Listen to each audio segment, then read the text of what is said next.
This show is brought to you by Safety FM.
Is rated MA-LSV. It contains strong language, sexual situations, and violence. It is intended only for mature audiences. Finally, show with the balls to call it like it is. Rated R Safety Show on Safety FM. Countdown to audio torture. The Rated R Safety Show starts in 3, 2, 1. Let the eardrum pain begin. Forget the corporate bullshit. This is the Rated R Safety Show with your host, Dr. It doesn't matter who the host is. Oh, yes. And another yes, please, because it does not matter who the host is. What has always mattered is who the listeners are. Anyways, today is Thursday, April the 23rd of 2026, and we are broadcasting from the Safety FM studios in Orlando, Florida, and coming across the multiverse known as Safety FM, and then we are hanging out with our friends and colleagues over there. You're being infiltrated. Radio Big. Yes, infiltration and Radio Big is some of the stuff that we get to do around here. There is no doubt about that. Anyways, how have you been? How are things? Because it's always interesting as we are hanging out inside of the world. No, seriously, it's very interesting as we get to do some of the stuff. So some people call Thursday Friday Junior, which I think is the dumbest stuff that I've heard in a long time, but we'll leave that for a different day. But how have you been? How are things with you? I mean, I want to make sure that you are not living for the weekend. And when I say that out loud, I want you to think about this. If the most interesting thing you have going on the whole week is that the weekend is around the corner and you don't like what you're doing, more than likely your job sucks and you probably need to find something else. Let's just be realistic. I would hate to do that, but we need to find stuff that we enjoy. That's always something that I do like to reference because I think it's important. But outside of that, let's talk about what we do here. We talk about safety and we talk about the news. We talk about safety in the news. We do that. And then we bring in some professional broadcasters. They come in, they talk about what the hell's going on inside of the world. I come back, I give you some level of a main story. And inside of that, we're just having some fun. We're just poking the bear because that's what we do. We poke the bear. That's the fun part about this show. And then if you want to interact with the show, callinradio.com. I kind of try to take a look around at what the hell you have going on because I think it's always important to do that as we are going through. And then as we're looking around and going, okay, you did this, I did that, let's do another. And then we kind of just go from there. We go, yeah, it's a fun time. And that's it. Seriously. Callinradio.com once you get their audio, video, and text messaging. Our show is a podcast and a radio show, but it's really a radio show that goes into a podcast that goes into a video stream, which becomes a cluster for some. But that's okay. Because that's kind of what we do. We are clusterful by choice. So our first hour is simulcast on safetyfm.com and radiobig.fm. And then we're everywhere else at the same time, too. So we are on iHeartRadio. We're on Odyssey. We're on Live 365. You name it, we're probably there one way, shape, or form.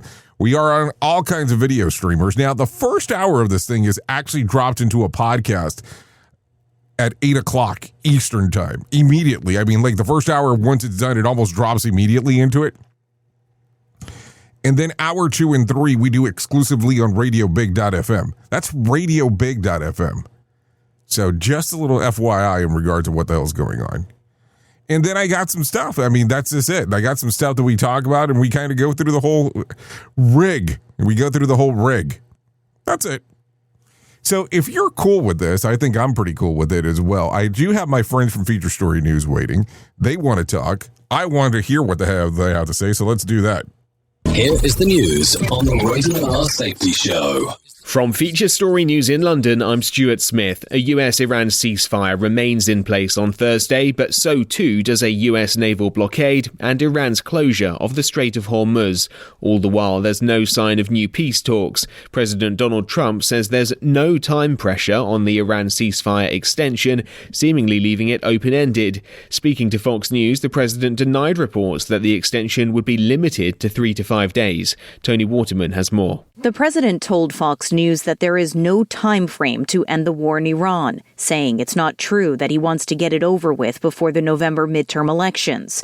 He had originally said the war would last 4 to 6 weeks. The president also said he believes the ongoing blockade of Iranian ports and ships is causing more damage than dropping bombs, and that will eventually get Tehran back to the negotiating table. Tony Waterman, Washington. The UK and France have agreed a new $900 million deal to try and stop migrants crossing the English Channel in small boats. It will see more French police trained in riot and crowd control tactics and deployed to the country's northern coastline. The deal would see around $100 million of funding withdrawn by the UK if French authorities don't stop enough migrants making the journey to England via that route. Former UK Independent Chief Inspector of Borders and Immigration, John Vine, isn't convinced. Are they actually going to get in there and prevent the boats from being launched? And we've also seen from organised crime that they're changing tactics already. They're launching their boats off the coast of Belgium now. There's been quite an increase this year of movements into the channel from the Belgian coast. So, you know, it's all right signing a deal now, but the tactics are changing all the time. The challenges are going to remain. An envoy to Donald Trump has asked FIFA to replace Iran with Italy at the World Cup. Italy failed to qualify. Iran's involvement is still uncertain, and the move might go some way to repair ties between Rome and Washington, which soured due to the president's verbal attacks on the Pope. Ross Cullen reports. Paolo Zampoli argued that being a four-time winner, Italy would have the pedigree to justify a last-minute inclusion in the World Cup. Media reports showed the suggestion as part of a plan to repair ties between the U.S. president and the Italian prime minister after the two fell out over the president's attacks against Pope Leo XIV over the Iran war. Iran says it plans to participate in the tournament, but had stated earlier this month it would only take part if the team's matches could be relocated from the US to Mexico. Choosing Italy would certainly be controversial. Ireland, Poland, Chile and Nigeria are among the teams that also did not qualify for the World Cup. Iran's first match is slated to be against New Zealand on the 16th of June. Ross Cullen, Paris. With FSN Spotlight, I'm Simon Marks. Today, the geopolitics of competing blockades. President Trump continues to insist that he will not lift his naval blockade of the Strait of Hormuz unless Iran guarantees freedom of navigation in the strategic waterway and signs a broader peace agreement. But the Iranians are balking at that and on Wednesday attacked 3 cargo ships in a show of force.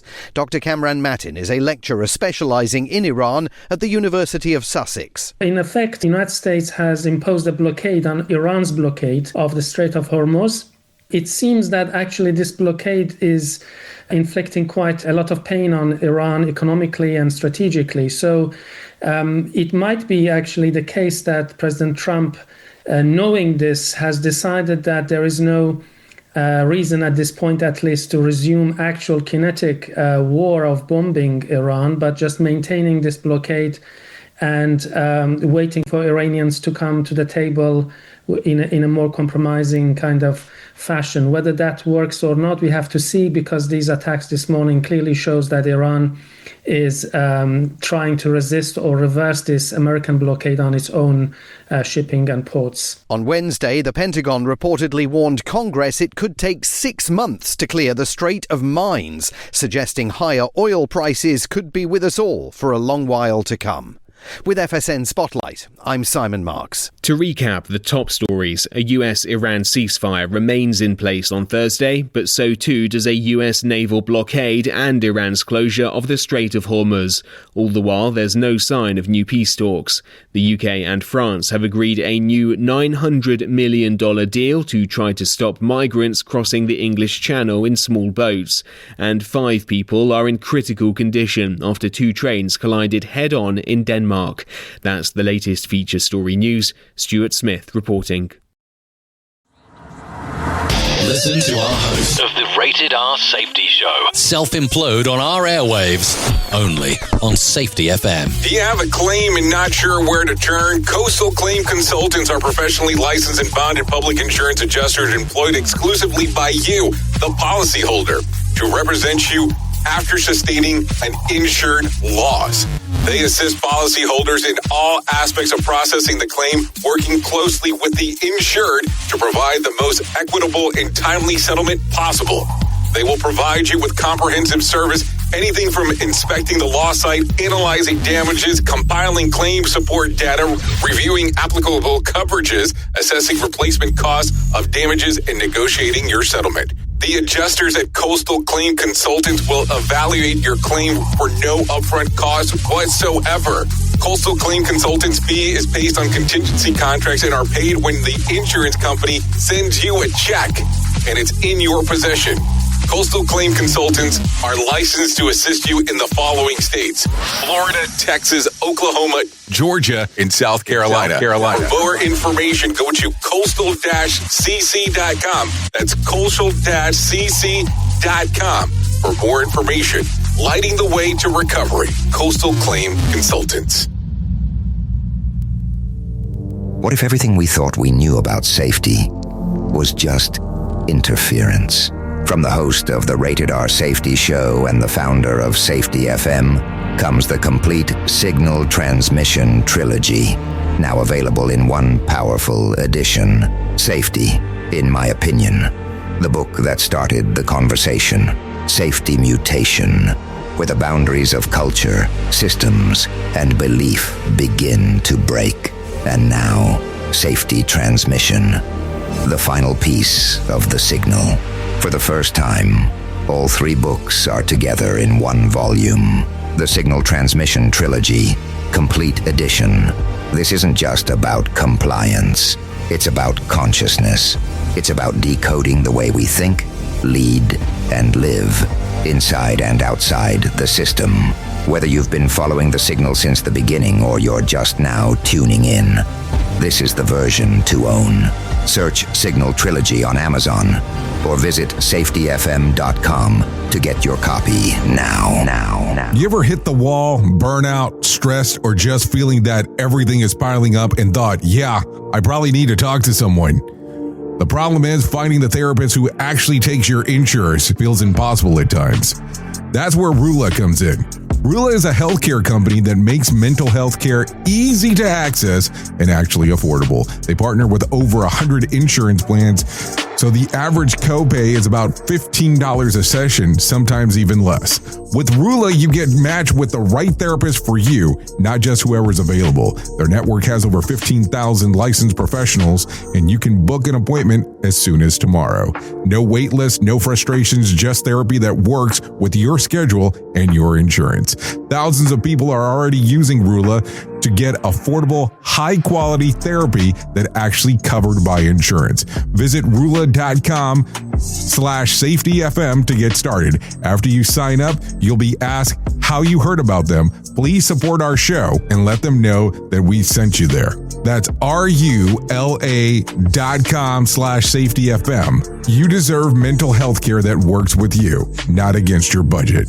Go to Rula.com RULA.com/safetyfm right now to get started. That's RULA.com/safetyfm, because you deserve mental health care that works with you, not against your budget.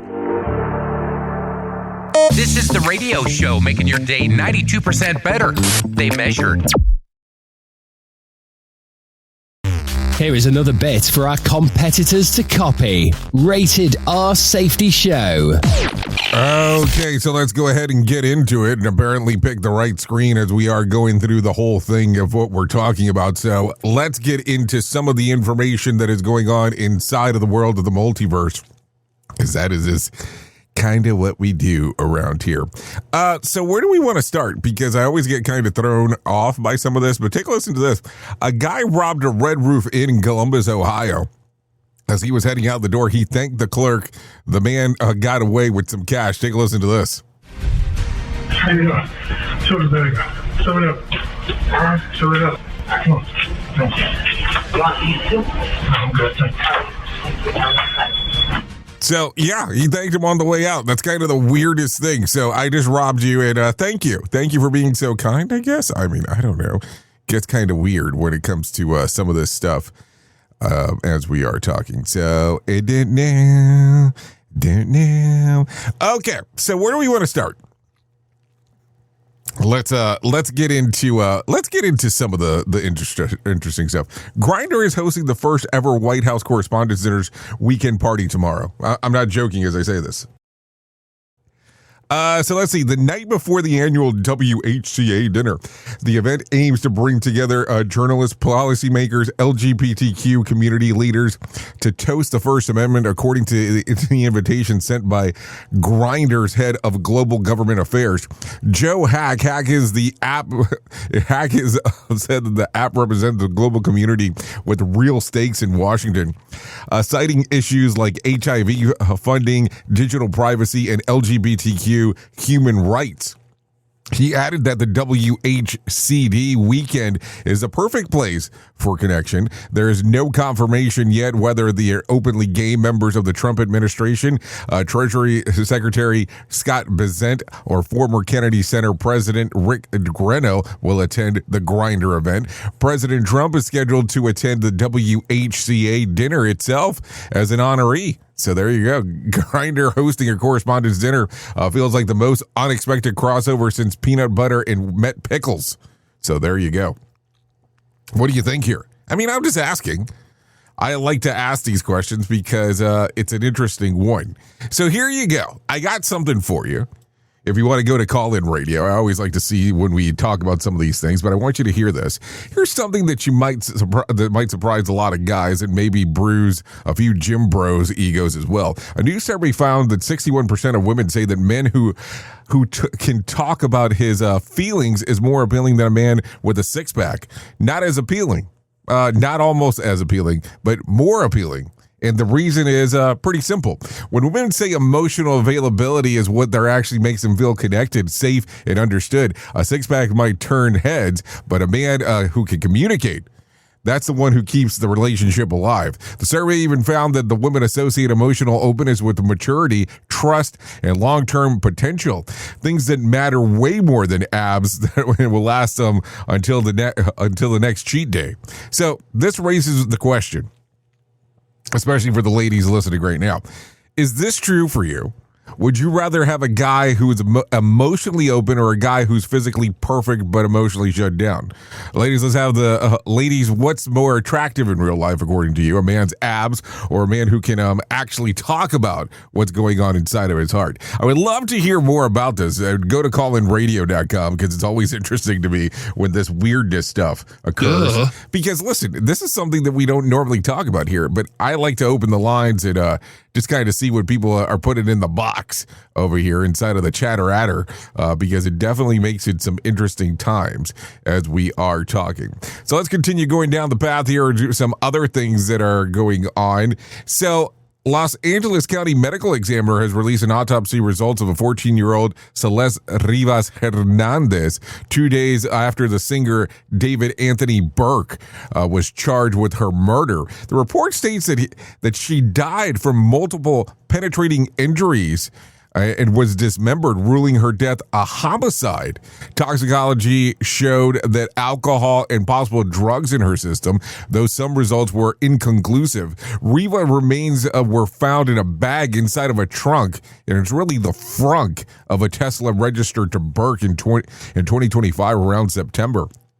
Prosecutors allege that Burke killed her in April of 2025 to stop her from exposing their illegal relationship, then dismembered her weeks later. He has been charged with murder, continuous sexual abuse of a minor under the age of 14, and unlawful mutilation of human remains. Burke has pleaded not guilty and is being held without bail. If convicted, he faces life in prison or the death penalty, though prosecutors have not yet decided which one they were going to.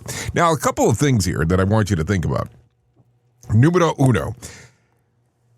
Killed her allegedly in 2025 in April, was not found until September of 2025. Holy shit, is that a long time? That's 5 months. And then there is a reference piece. Why is this thing going crazy? There is a reference piece inside of there of unlawful mutilation of human remains. I'm just asking because I really do not know this, and I'm not trying to be an asshole here. Is there lawful mutilation of human remains? Like, do you have to be a licensed something to be able to pull that off? And I am seriously asking that because I have no clue. But what an interesting time. It's going to be interesting to see what happens in the long run here. We at Safety FM are not responsible for what this idiot behind the microphone is saying. He is trying to be entertaining. Rated R Safety Show. Okay, so take a listen to this one. A Shreveport man has been charged with federal connection with Sunday's mass shooting that left 8 children dead. This is not a joke, as I say that. Not for killing themselves, but for lying about the gun he used in the attack. Federal prosecutors say that Charles Ford, 56, falsely told agents that he didn't own the rifle used by 31-year-old Shamar Elkins, who killed 8 children between the ages of 3 and 11. 7 believed to be his own. Investigators say that Ford later admitted that the rifle was his and that he kept it under the seat of his truck. He claimed that he noticed it was missing around March the 9th. But backed off when Elkins became offensive after being confronted. Elkins, a veteran of the Louisiana Army National Guard, was killed in a shootout with police on Sunday. Ford is now charged with making false statements to federal agents and being a felon in possession of a firearm. I don't understand some of these things sometimes. I know that people say honesty is the best policy, and then people go, no, it's not. No, apparently it is, because listen, if you're going through something like this, and you got the feds asking you something, you might want to be honest, especially if you start thinking about something that could be that you could be arrested immediately for giving false information. Just something to think about as we are talking. What do you think here? I mean, and killing 8 children? I mean, this is crazy in regards of talking about that as we are talking. So let's talk about some of this stuff, because this is some of the stuff that we're involved in, and not so much the sleeping part, but the other portion. Bosman, Montana had an unexpected tourist this week, a full-grown moose who decided to take himself into a sightseeing tour around town. A Montana State University student spotted him first running across a vacant lot right past the real estate sign that her dad had posted. He joked that the moose clearly approved of the property. The moose wandered all over Bosman through the morning and eventually plopped down for a nap in front of, and this is not a joke, the Moose 94.7 radio station. Perfect branding, zero effort. Wildlife officials said that the report got the report, but didn't intervene because the moose wasn't causing trouble or blocking traffic. They added that moose sightings in that town aren't common. It's not unheard of, but sometimes they just wandered through and move on. The moose took a nap in front of the Moose 94.7, and finally, the listeners who don't change the station. So there you go. What do you think? Here's another one for you. A Chinese family used AI to create a digital clone of a deceased man so his 40-year-old mother, who suffers from heart disease, could continue believing that he was alive. Sparking a massive ethical debate online, the family in Shandao, China, secretly commissioned an AI developer to build a hyper-realistic digital version of their son after he died in a car accident. The mother, who is in her 80s, has serious heart issues and was never told about his death. Instead, she now speaks to an AI avatar of him, though through daily phone video calls, better saying, believing that he's simply working in another city. The AI clone looks, sounds, and even behaves like her son, mimicking his dialect, speech pattern, and signature habits of leaning forward when he talks.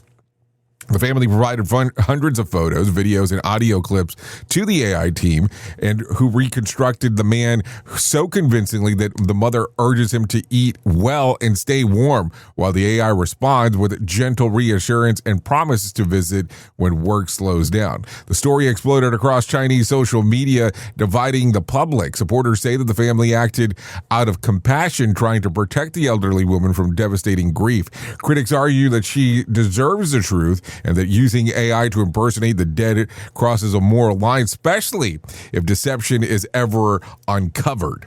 So here's my question to you. If this story is hitting the media, will this person not know about this now? It's a question, because that's the weird one. I mean, I would imagine that they would eventually find out that this is going on. One would have that assumption. Okay, so take a listen to this. A popular MAGA influencer who gained millions of followers by posting patriotic bikini-clad gun shooting, beer-drinking content has been revealed to be an AI creation run by a 22-year-old medical student in India. The student, identified only as Sam, created the fictional persona Emily Hart using AI tools, including Google Gemini and Grok. He said that he is looking for a way to make money while putting himself through medical school and saving up to eventually move to the U.S. Gemini reportedly suggested that a conservative-leaning audience might be more loyal and have higher disposable income, so Sam built Emily Hart, a hot, patriotic nurse with strong political opinions. Her posts featuring rifles, ice fishing, and bold one-liners quickly went viral. Within a month, she had 10,000 followers. Her reels were pulling in millions of views. Sam monetized the character by selling themed merchandise and launching a fan view account where subscribers paid AI generated images. He said that he spent less than an hour a day running the account, but made far more money than he could ever earn in India as a student. Expert told Wired that the AI has made fake personas far more convincing than easier to scale. Sam admitted that he tried creating a liberal version of Emily, but said that the audience didn't engage in the AI-generated content the same way. Despite the financial success, Sam openly mocked the followers who believed that Emily was real. Instagram eventually removed the account for fraudulent activity, and Facebook appears to have taken down the remaining profiles after the story broke. Sam says that he doesn't feel like he scammed anyone and plans to focus on finishing their medical school. Imagine finding out that your bikini girl that you've been flirting with is actually a med student named Sam. I mean, this is no different to me, to some extent, to how people used to live in those 900 numbers back in my younger days, where all of a sudden it was like, oh, I need to listen to that flirty voice on the phone. Hey, baby, how are you doing? That kind of weird stuff that happened back in the day. So there you go. I do not know. It's just kind of a weird thing when we start talking about it. So what do you think? So there you go. Okay, so take a listen to this. An 87-year-old man who inhaled heavy wildfire smoke showed up at an ER struggling to breathe. The doctor discovered thick black branch-shaped plugs clogging his airwaves, a rare condition called plastic bronchitis. Yes, I did say plastic bronchitis. According to the case report, the man had dangerously low oxygen levels and could only take shallow breaths. So let's see. A bronchial cast, rubbery tree branch like plugs made of mucus and cellular debris that form when a lymphatic fluid leaks into your lungs. This was the issue that he was having. Plastic bronchitis is extremely rare, usually linked to congenital heart disease or lymphatic flow disorder. Symptoms often mimic asthma, which can delay diagnosis in severe cases and even lead to respiratory failure.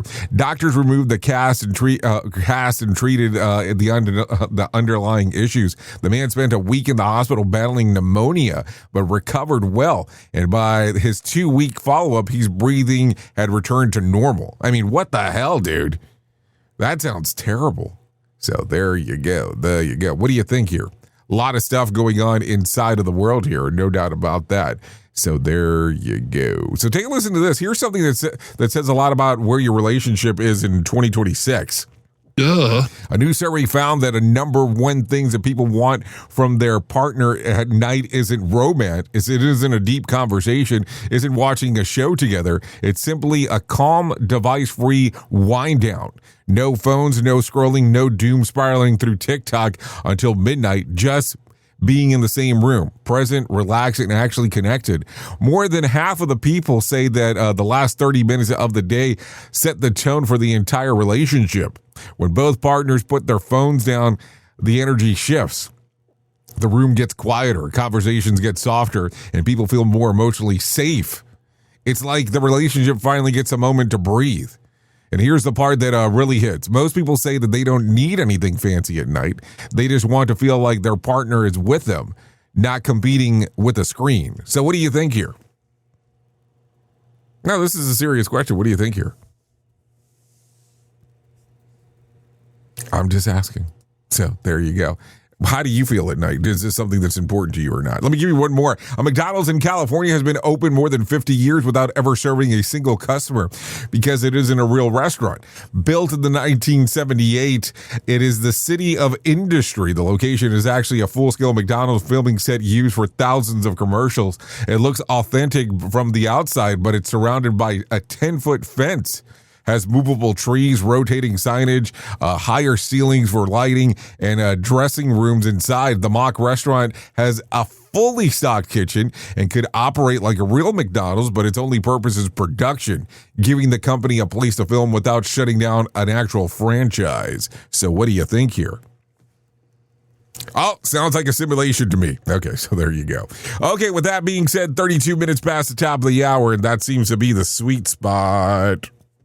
Here is our main story on the Rated R Safety Show. Yeah, I call it the sweet spot because that's just really when we seem to always do this. So it is time to do the main story.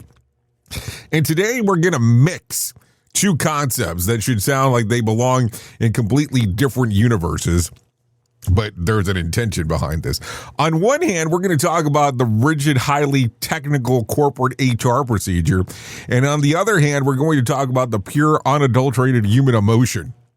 So let's start with the technical side first, because it is the high reliability organization. Think nuclear power, aerospace, heavy manufacturing, or the Department of Energy.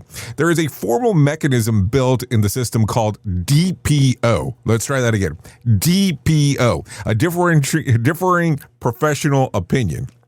If you aren't familiar with DPO, let me explain it. It is supposed to be the ultimate safety valve. Let me try that again. The ultimate safety valve. It is the big red emergency button for the corporate matrix. When management decides to push forward with a project, a design, or a procedural change, and workers or even engineers look at the data and say, holy shit, this is dangerous, and you guys are making a massive mistake, they can file a DPO. It is a formalized document way to put your foot down and officially say, I completely disagree with the technical direction of this company, and I am putting my dissent on record. Not joking as I'm talking about this. Corporate America absolutely loves to brag about their DPO process. They put it on their shiny posters in the break room. They mention it in every town hall meeting. We welcome pushback. We want your dissenting views, and then safety in our number one priority. They sell the DPO as a purely logical, data-driven system, just numbers, facts, and risk matrices. But we don't live on a poster, or do we? I mean, who knows? We live in the black iron prison. And in the real world, systems are run by human beings, and humans beings have egos. I don't know if you've noticed this. Extremely fragile, massive egos. This brings us to the second concept. The legendary poet Maya Angelou once said something that should be mandatory reading for every single person who holds a leadership title. She said, "People will forget what you said. People will forget what you said. People will forget what you did, but people will never forget how you made them feel." You might be asking, what in the hell is going on? And what does this quote about feelings have to do with anything but filing highly technical, differentiating professional opinions on a 480-volt electrical redesign? It has everything to do with it. And let me explain. Because this is the exact point where safety systems violently collides with human nature. And let's paint a picture for a moment. Let's say that you are a senior operator and you file a DPO. You hit the send on an email and they officially tell the plant manager, the director of engineering, and the VP of operations that their initiative fundamentally flawed and is getting people put into risk. What happens next? Well, management will process the DPO by the book. They will follow the HR steps. That is what they tell you. That's what they tell you they did. And they will send you a sterile corporate speak email thank you for your quote, unquote, valuable input. And that's what they said. But let's talk about how they make you feel. You walk into a morning production meeting the next day. The plant manager is in the head of the table. He doesn't yell at you. He doesn't fire you, but he doesn't look at you either. When you speak up about the routine issues, you get the short clipped answer. You get the passive aggressive sigh.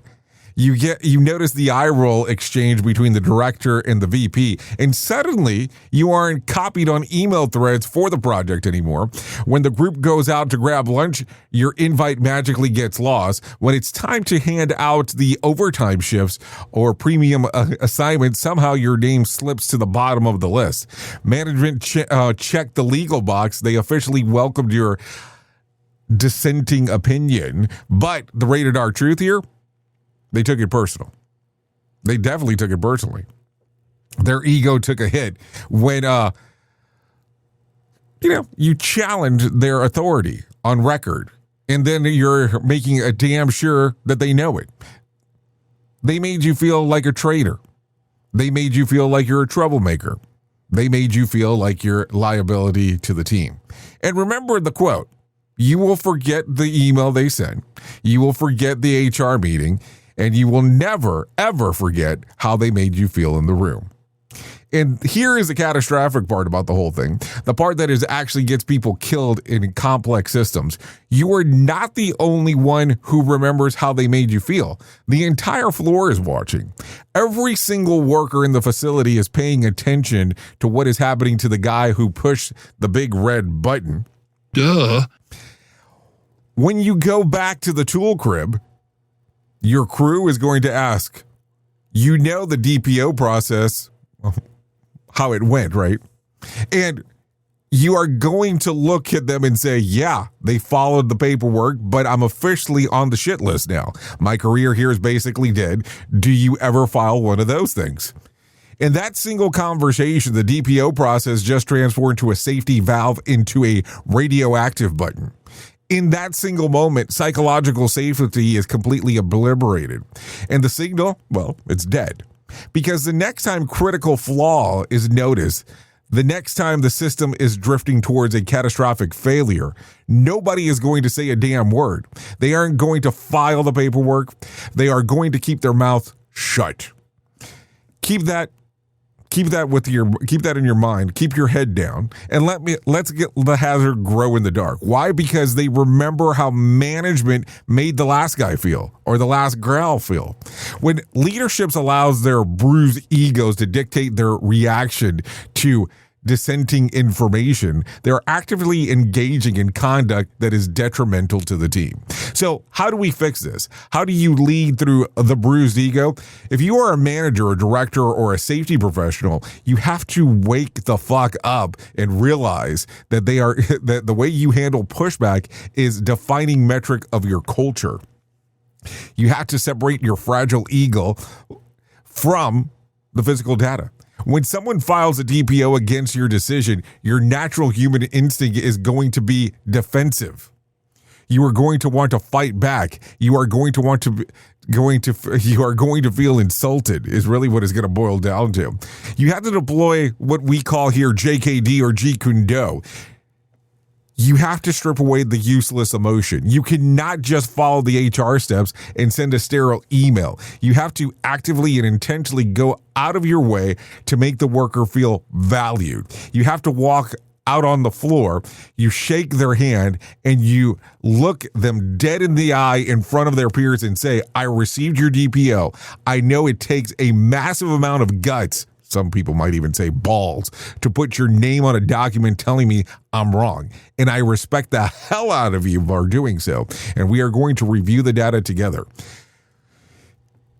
You don't ice them out of a meeting. You don't put them closer to the center of the project. Matter of fact, you pull them closer to the center of the project. You ask for their input. You have to make them feel secure. You have to make them feel respected. You have to make them feel like their voice is the most vital asset inside of the entire facility. Because when you make the worker feel secure for disagreeing with you, you just built an unbreakable reporting culture. You just proved to the entire floor that poster on the wall are not bullshit. People will forget the policies. They will forget the procedures. They will forget safety slogans, but they will never forget how you made them feel when they told you something that you didn't want to hear. So look around your organization. Look at the people who push back. Look at the dissenters, if you may, and how they are treated. Are they respected or are they isolated? Are you silencing the signal because your ego is too bruised? Think about that. Stop managing the paperwork and start managing the reality. Make people feel like they're truly, what they have to say actually matters. Because sometimes we tend to forget these things and how important they are. We don't have to always agree, but man, do we have to listen. Oops! What did he just say? We at Safety FM don't always agree with the viewpoints of our hosts and guests. Now back to real safety talk on Safety FM. Don't go anywhere. You're listening to the home of real safety talk. You're listening to Safety FM. We'll be right back. It's always amazing to me on how technology changes, and so does the environment that we're in. And cyber criminals will do everything they can to take advantage of a system. If you don't own a home, you have nothing to fear about what I'm about to tell you. But if you own a home like me and you don't guard it with home title lock, you're inviting home title fraud. One of the fastest growing crimes. Cyber thieves around the world know our home values are sky high at the moment, and that makes us a target. The crime is scary simple. Let me explain it to you real quick. A cyber thief simply forges your name on a property sale form and refiles it. That's it. Now he or she is on the deed of your home and you have no idea that you're a victim. Then the person takes out a loan on your home and vanishes, leaving you to prove to the police that you didn't commit bank fraud. Home Title Locks puts a virtual barrier around your home title. The instant they detect any kind of tampering or anybody messing around, they help shut it down. Look, if you have equity in your home, you need to guard it the best way that you can. Some people might even go as far as guarding it with their life. Go to HometitleLock.com and register your address to see if you already are a victim. And enter the code RADIO. That's RADIO. That's the code RADIO for 30 days free of protection. That's code RADIO at HometitleLock.com. Is your safety training old, stale, and hacked? Is your safety trainer still preaching a warped version of behavior-based safety? How about safety training that actually addresses your hazards in your workplaces and is not standardized baloney from 25 years ago? Contact the Safety Wars team at safetywars.com or call Jim Posel at 845-269-5772. Remember, if you're receiving this message, you are the solution to unsafe workplaces. This isn't a safety manual. It's a transmission. Jay Allen, PhD, host of the Rated R Safety Show and founder of Safety FM, has spent years pulling back the curtain on the systems we work in and the ones we don't talk about. What started as a fatal crash on the 405 became a search for truth. Through behavior-based safety, human and organizational performance, simulation theory, and everything in between. Safety, in my opinion, is raw, reflective, and real. From burnout to breakthroughs, from the matrix to the moment someone says, "This doesn't feel right." This book doesn't give you answers. It hands you the signal. Safety, in my opinion. Available now, wherever books and audiobooks are found. We are radio. We are sarcasm. We are both combined. Radio Big.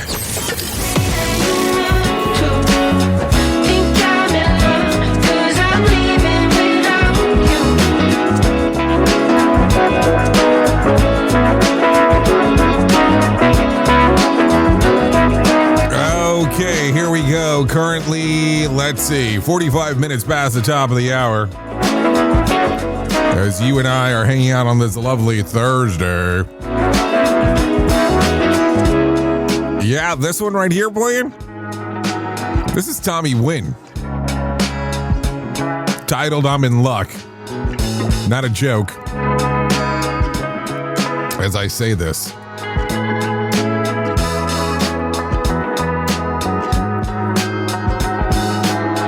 So, we always love us some new music around here. This song's titled "I'm in Luck," like I said. It's readily available on Spotify, Apple Music, YouTube Music, and Pandora. So there you go. A lot of stuff going on inside of the world of the multiverse. We would like to thank Tommy Wynn for allowing us to play this. So there you go. Okay, so let's continue talking about some other things that are going on inside of the world of the multiverse, because that is what we do around here. And let me tell you about the most important thing that I will ever tell you in my lifetime, and that's about my friends at To Write Love on Our Arms. No matter what you're facing, you deserve to be connected to help, and we want you to know that people have been where you are now, and things can get better. Healing is possible. To find out more information, all you have to do is go to TWLOHA.com. That's TWLOHA.com, and click on the section that says Find Help. Once you get there, all kinds of information related to addiction, depression, anxiety, eating disorders, self-injury, suicide, trauma, and grief support, just to name a few. That's TWLOHA.com. To Write Love on Her Arms. Listen, you go to that website, you take a look around. There is a ton of information on there that can change your life. I don't say that jokingly. They have 24-hour helplines. They have how to connect to resources. You name it, you think of it, there is something available in regards of self-help on there in regards of what needs to be done. You can find help, self-care, events that are taking place, stories, and all other kinds of stuff that happens on that website. I will tell you, I have been a fan for a long period of time of just the stuff that they do inside of that site. There is all kinds of information. TWLOHA.com. To Write Love on Her Arms. So there you go. With that being said, let's continue talking about some other things that are going on inside of the world of the multiverse. And let's go ahead and talk about this one, if you do not mind. We have an event coming up on July the 13th in good old Orlando, Florida. What's taking place? Well, you can come and hang out with us. We're hanging out in a movie theater that day, not a hotel. Inside of a movie theater, we're going to be talking about reality shifts. Yeah, and what does that mean exactly? Well, we're going to be talking about some behavior-based safety stuff. We're going to be talking about some human and organizational stuff. We're going to be talking about Signal. And then we're going to be watching a documentary because, hey, how in the hell are you going to go into a movie theater and not watch a movie? So we'll be doing that in Orlando. It's on Monday, July the 13th. I'll be hanging out with the likes of Todd Conklin, Nick Weatherly, and I will be there as well. And of course, you have the opportunity of being there as well if you want to come and hang out with us. All you have to do is scan that little QR code that's on the screen or go to safetyfm.io. That's safetyfm.io. Once you get there, all kinds of information related to what's going on with the event.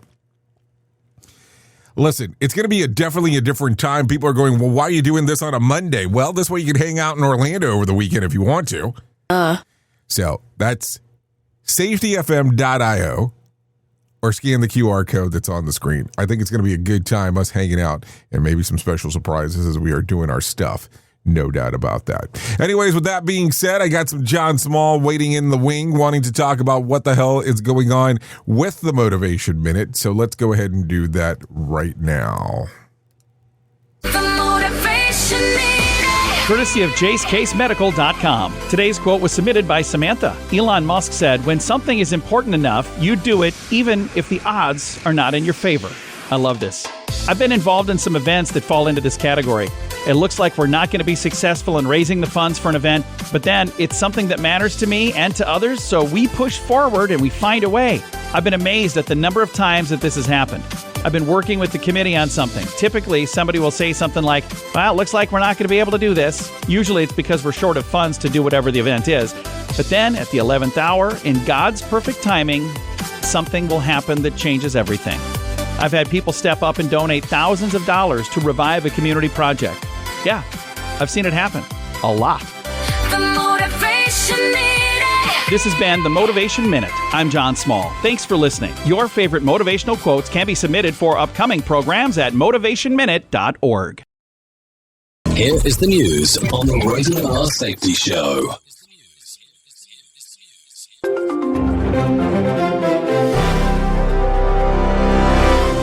In Mexico, a deadly shooting at a major tourist pyramid site has shocked the country and raised fresh concern about the reach of violence beyond organized cartel territory. At least 6 people were killed and several others seriously wounded when a gunman opened fire in a crowded plaza at the famous archaeological site, throwing the region into a tense lockdown as police and federal forces launched a citywide manhunt. Officials say the attack appears to be the work of a lone assailant, not a broad cartel operation. Benjamin Wright reporting. A Philadelphia police headquarters has been hit by a car that smashed through the front of the building in what the city's police commissioner has called a troubling deliberate act carried out by a lone driver with no clear public motive. The vehicle crashed through glass doors and into the lobby, knocking over desks and scattering officers and staff before the driver was subdued and taken into custody without a struggle. At least 3 officers and 1 civilian were injured, but none of the wounds are reported as life-threatening. Lawrence Keller reporting. American Airlines and Air Canada narrowly avoided a serious mid-air collision Tuesday when one of their passenger jets came within about 350 feet of another plane in busy airspace near New York's John F. Kennedy International Airport. The close call happened during a crowded evening departure window, as both flights were climbing through low cloud and moderate traffic, and the onboard warning systems triggered alerts seconds before the aircraft would have intersected. Jessica Oakley reporting. In Europe, the European Union is unveiling a package of emergency measures to stabilize energy markets and shield households and businesses from the latest surge in fuel prices. The plan includes short-term subsidies for vulnerable families, temporary price caps on gas and electricity, and a push to fast-track renewable projects and storage capacity across member states. European leaders say the moves are meant to cushion the impact without locking in fossil fuel dependence. Gary Beck reporting. New U.S. and Iranian officials have now extended their ceasefire indefinitely, even as Iran continues to test international waters with new military actions in the Strait of Hormuz amid fragile peace talks in Islamabad. The latest round of talks has struggled to take off, with Iran's military parading a large apparent ballistic missile in Tehran, while the United States insists on a unified proposal from Tehran before any real deal can move forward. Diplomats from both sides say they are still far apart on core security issues. Chris Anderson reporting. Across the American South and Midwest, a wave of severe storms has brought damaging tornadoes, hail, and heavy rain that have knocked out power to hundreds of thousands of homes and businesses. The strongest twister touched down early Wednesday in a rural county, carving a path through fields and small neighborhoods and flipping trucks and farm equipment as it moved across the landscape. Emergency crews have reported at least a handful of serious injuries. Kyle Norris reporting. And that's the latest news headlines with Alan Edwards. In order to save the planet from cow farts, why doesn't someone just invent really large gas X pills? God, what's that awful stench? Radio. Okay, so let's continue talking about some things that happened back on this date. Back in 1985, like they say, controversy creates cash. New Coke debuts, and also Coca-Cola announced it's changing the secret flavor formula, so people were not extremely happy. Back in 1989, Kareem Abdul-Jabbar plays his last game for the Los Angeles Lakers. In 1995, Bill Clinton declares a national day of mourning for the Oklahoma City bombing victims. Also in 2005, the first video was uploaded to YouTube. And then in 2009, the iTunes Music Store reached 1 billion applications downloaded. 1 billion with a B, just in case. Let's talk about some celebrity birthdays going on today. Lee Majors turns 87. Joyce DeWitt, 77. Michael Moore turns 72 today. George Lopez turns 65. John Cena, yep, he turns 49 today. Cal Penn turns 49. Gigi Hadid turns 31. So there you go. There's some birthdays that are going on for you in case you were wondering what exactly is going on out there in the world of the multiverse. So let me tell you this real quick before I forget. At the top of the hour, I will... Yep. Now, should I tell you this now or should... Yeah, let me tell you. At the top of the hour, I'm going over to Radio Big. If you want to come and hang out with me, you're more than welcome on doing so. If not, you can stay right here with the likes of Sheldon Primus. Just a little reference portion. Over there, I will be talking about the world of music and entertainment if you want to come and hang out. If you don't, that's perfectly fine because Sheldon Primus will be talking about the world of safety consulting. Before we go over there, let's talk about some things that you ought to know. The White House is publicly taking credit for a major new investment by Anheuser-Busch. The company announced that it will spend over $600 million over the next 2 years to upgrade U.S. operations, according to reports from Fox Business. The money will go towards training workers, expanding brewery capacities, and boosting efforts to hire military veterans. The administration highlighted the announcement as evidence of strong U.S. manufacturing and business confidence. So there you go. Duh. Also, United Airlines will bump fees 15 to 20% this summer. It's the busiest season, letting travelers foot the bill for the airline jet fuel costs that have doubled as a result of the Iran war. The decision was made as travelers have shown that they are still willing to pay top dollar to fly. The United Airlines CEO Scott Derby said that on CNBC yesterday.